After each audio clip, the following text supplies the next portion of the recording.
In a crude laboratory in the basement of his home, D. Allison Weatherspoon, a brilliant young biophysicist, has been working on the invention of an alternate energy source to come to the aid of an oil-starved world. Today is Weatherspoon's 21st birthday. At last. A catalyst to speed up the fermentation of quick-growing spores which give off a gaseous byproduct similar to marsh gas. The gas can be compressed and stored in tanks and can be used to run the new, virtually friction-free rotary engine I've developed. It will be called Voila! And it will provide a cheap, unlimited source of power for everyone and anyone. Realizing the vast potential of his discovery, Weatherspoon decides to telephone WGBS and release the news to humanity. What a great birthday present to myself. A present for the world. Now everyone will be capable of creating his own fuel. They can grow it in their backyards and store it in their basements. Galaxy Communications, Clark Kent here. Oh, Mr. Kent, you're anchorman on the 6 o'clock news, aren't you? Yes, I am. Well, my name's D. Allison Weatherspoon, son of the famous physicist C. Allison Weatherspoon. Well, I've discovered an alternate source of energy to the limited sources we now know of and use today. That's an astounding statement, Weatherspoon. Are you sure? Well, of course I'm sure. Voila! Make it for yourself. How's that for a headline, huh? Do you understand what this will mean to the world? Oh, by the way, a personal note, Mr. Kent. Today is my 21st birthday, so, well, I'd like to make the announcement today. You understand? Well, yes. Happy birthday, Weatherspoon. But listen, you can't announce your discovery just like that. First, of course, we have to make certain that it works. What? Well, of course it works. And once that's been established, we must make certain such a miracle fuel will be put to use. You remember the rumor of the gas pill that had only to be dropped in water? Well, of course.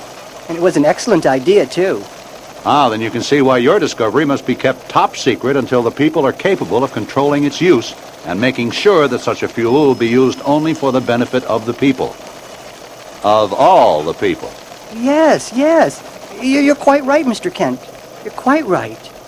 You must understand, Witherspoon, there are evil-minded persons in the world who will try to control your invention for their own selfish ends, and narrow-minded persons as well, who know only their own way of doing things and are afraid to try new ways, no matter how much better they might be. Change is always frightening, but it is growth. Why? Why, oh why must power always corrupt? All power corrupts, yes, although Superman... You're right, though. Over the years, Superman has handled immense power and has always retained a sense of justice and fair play. Well, Superman knows he could gain all, but if he were to try, he'd only lose it. You know, Mr. Kent, while we've been talking, I've decided to place my invention in the hands of Superman. Well, he's just the person I need right now. A man with nothing to gain and nothing to lose. A man who's proved himself to be on the side of humanity. I think that's a very good idea, Dr. Weatherspoon, and I think I know just where Superman can be found at this moment. Incredible! You are a Superman, Mr. Kent. You've helped me out enormously with my problem. So what if I can't announce my discovery on my birthday? It won't kill me, huh? Well, anyway, today I received my inheritance from my father, and it includes a paper which was to be entrusted to me on my 21st birthday. I assume I'll be the inheritor of another of my father's fabulous inventions, as well as my own. Well, I can't wait to read my father's letter now. You may actually want to be present when I receive the envelope, Mr. Kent. You see, Perry White, editor of the Daily Planet, was one of my father's dearest friends, and he's the executor of my dad's estate. It's Uncle Perry who will be passing on to me my father's last words, which will undoubtedly be brilliant. That's great news. I'll be there, but do me a favor. Don't leave your house or go anywhere until after you've seen Superman. Can you promise me that? Well, Mr. Kent, sometimes the worst of times brings out the best in men, as my daddy always used to say. Imagine, a cheap and harmonious fuel with no noxious fumes. Voila!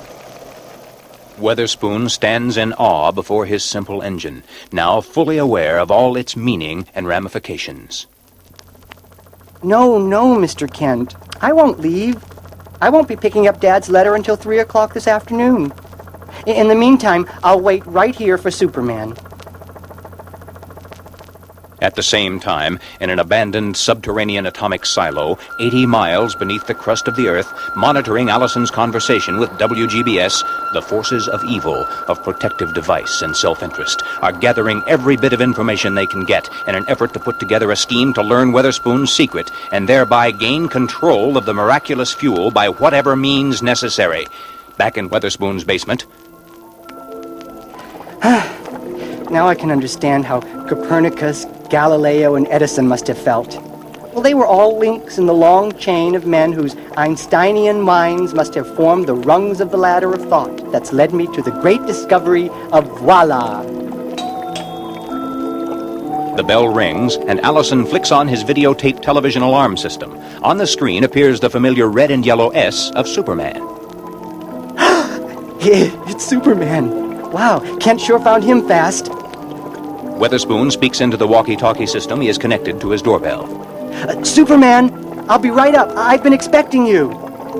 Allison races up the stairs, 2 at a time, opens the door, and at once feels a tiny prick of pain as one of the 2 thugs who's waiting beside the doorway plunges a giant hypodermic needle into Weatherspoon's right arm, a needle containing a combination of an instant sleep-inducing drug and a truth serum.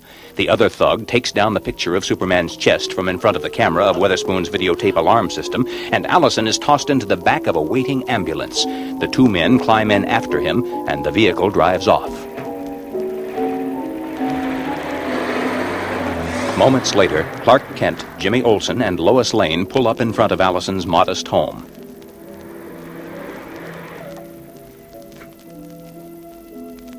Look, that's funny. The door's slightly open.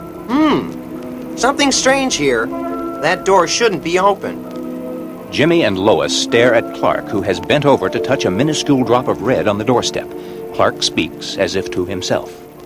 Blood. Clark, you're half blind. Don't be such an alarmist. I don't see anything there. Still bemused by his discovery of a drop of type B blood on Weatherspoon's doorstep with the aid of Superman's X-ray eyes, Kent zooms in on a counter in Allison's laboratory. Allison pricked his finger on a broken test tube last week. Sure enough, there's a spot of type B blood on the counter. Anyway, Clark, you wouldn't know blood if you saw it. Anytime there's any danger, you're never around. I'm a pacifist, Lois. I deplore violence. So I've noticed. Jimmy pushes open the door, and Clark and Lois follow him inside the house and down the stairs to the basement. Dr. Weatherspoon, Allison, are you here? As the trio walk down the stairs, Clark scans the house to confirm to himself what he already knows. Allison is gone. Hey, look at this. Weatherspoon left a funny-looking engine going. He'd never go off and leave something like this running, would he? My worst suspicions have been verified. If Allison's secret should become known to the wrong people, entire economic systems could be destroyed, an immediate empire could be built, and once again, mankind's the loser. This is a job for Superman. Jimmy, Lois, I just remembered I must... does anyone have an aspirin? Uh-oh, looks like trouble. Clark's splitting, and every time Clark leaves, have you noticed, Lois? There's trouble. As Clark runs back up the basement stairs and outside, Clark, where are you going? Clark spots a taxi and hails it. I'm going back to the office in case Weatherspoon calls in. You 2 take the Galaxy limo and drive around the neighborhood and see if you can find him. Check with the neighbors. Maybe they know where he's gone off to. Galaxy Communications driver, and hurry. Okay, Mac. As the taxi pulls up in front of the Galaxy building in the shelter of the cab and faster than any human eye can see, Kent leaves a $1 bill on the seat of the cab, changes into his natural role as Superman, and is flying through the sky above Metropolis on his way back to Weatherspoon's to pick up the trail of the missing scientist before the taxi driver can turn around to tell his passenger how much he owes him. What? Where'd that guy go so fast? You think he was Superman? Superman's X-ray vision spots the faint tracks of what might be an ambulance pulling away from in front of Allison's house. That's interesting. First, a minuscule drop of blood on the doorstep that could easily have come from the prick of a hypodermic needle, and now, looks like those tire tracks could have been made by an ambulance. Aha! There it is now. pulling up in front of the abandoned atomic silo site just outside the city. I can see nothing inside the silo. It's lead-lined, of course, due to possible atomic radiation. Up, and then spinning himself rapidly around in a counterclockwise motion, his arms in dive position, Superman transforms himself into a human power drill and plunges down 80 feet below the Earth's surface, boring closer and closer toward the headquarters of CSDC, Counter System Development Center, headed by none other than Malcolm Mullick, known to his friends and enemies alike as Mole. Meantime, inside the silo... Let's see whether or not the truth serum's taken effect on our friend Dr. Weatherspoon. The drug administered to Weatherspoon has been perfectly timed so that as the sleeping potion wears off, the truth serum immediately begins to take effect. Allison moans, and his eyes flutter open. Ah, Weatherspoon, your formula.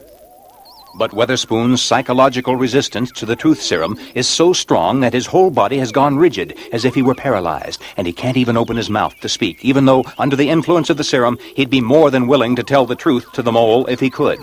Mole, just about to grab Weatherspoon and shake him until he talks, steps back as Superman bursts through the lead side of the silo, throws his indestructible cape about the three men like they were three leftover Brussels sprouts about to be wrapped up in saran wrap and put in the refrigerator to keep.